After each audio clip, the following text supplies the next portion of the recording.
Walker from the NTA, Gail Willis from the Planning Commission, Joy Atkinson from the Neighborhood Councils,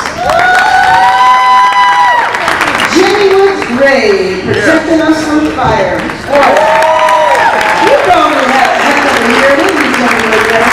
You know, we used to have fire season. We don't have fire season anymore. It's all year long.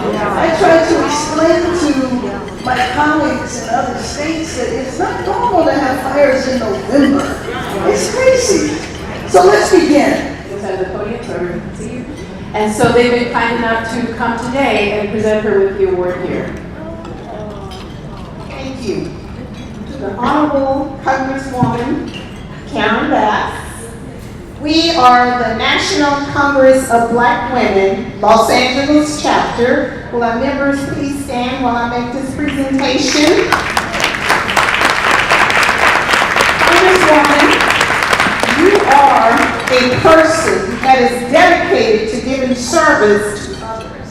Your actions are an inspiration to all those that have the opportunity to know you.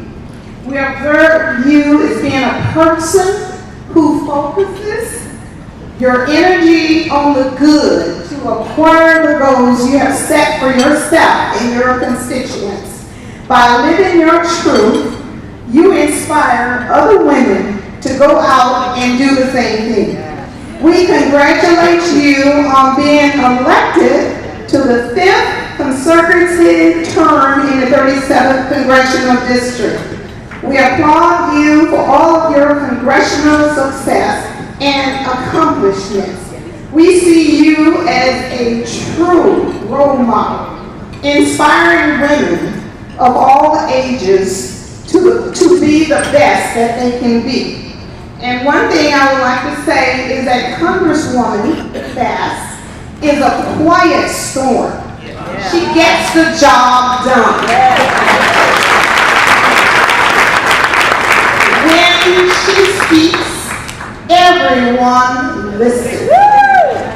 And all of her supporters supports her 100%. The National Congress of Black Women is honored to present this Congresswoman Bass with the Inspiration of the Year Award for 2018 Year of the Woman. A bill that is really looking at several reforms. So removing obstacles to voting, expanding the electorate, which is something Democrats want to do, and sadly my Republican colleagues don't.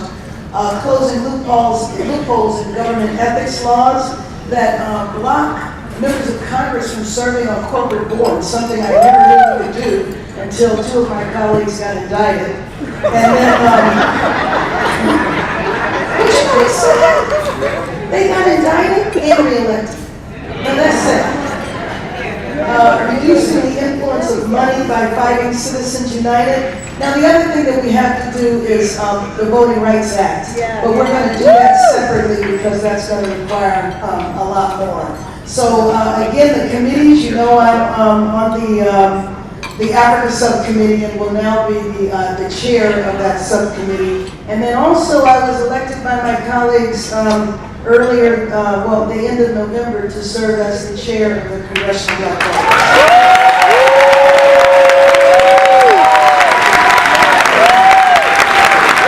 Be able to do the horrific stuff around immigration that they want to now, because we own them, because we will be in charge of the House. So they can propose that stuff all they want in the Senate, but it would never pass the House.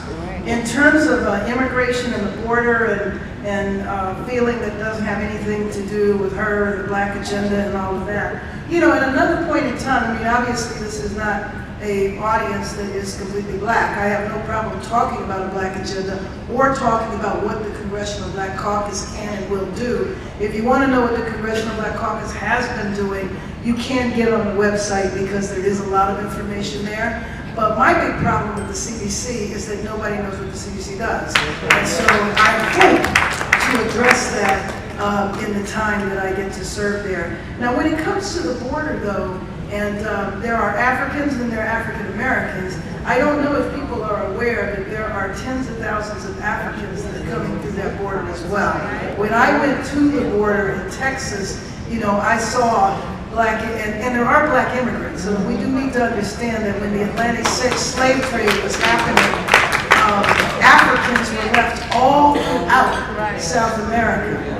There are black countries like Belize, which is in Latin America. And so, anyway, we need to be, clear when we're talking about that. The other thing, too, is that if you want to think about how the black population is going to grow, one of the ways the black population is going to grow is through black immigrants. And so, we need to keep those things in mind. Now, having said that, there's tons of things that need to happen. This is in reference to Mike Davis and asking about contracting.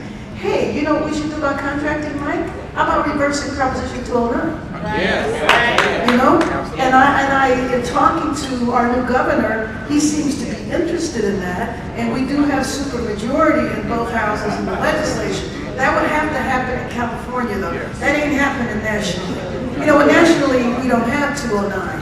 But we're going to have a new White House and a new Senate in order to do some of the things that people were talking about. Autism and employment, and people feeling as though they're being pushed out.